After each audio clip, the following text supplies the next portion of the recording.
first district. And then yung second, diretso na dito hanggang sa Liglede. Saka kami pupunta ng Samar. And then, maybe yung kay estimate pa job, yun yung last. So, gawin nyo lang, every municipal chapters, i-reserve nyo lang yung tyrants nyo. Then, bahala na si district coordinator kung ready na yung distrito niya for orientation. Siya na yung magbigay ng schedule. At least si Jess, minimum of 200 ha. Masaya yun kasi kasama siya kanyan. Kairos, hindi ko na ipapalo yung may first, second, third. Diba, nauna ka. Pagkatapos ng first.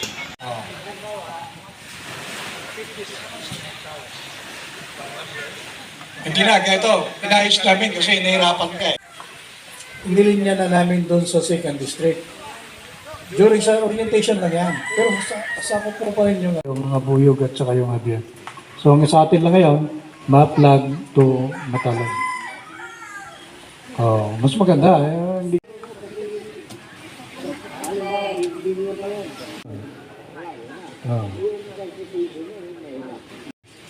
Kahit yung first tsaka second, magulo yan eh. Imagine yung MacArthur. Oh. So inayos na namin yun.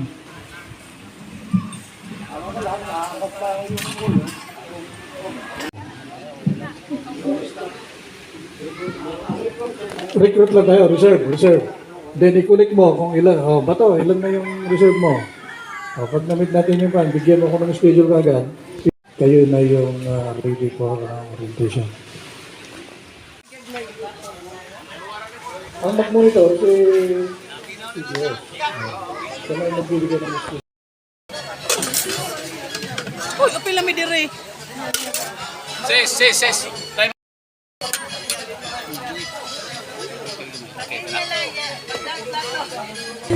SMF of Tupayan.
1, 2, 3.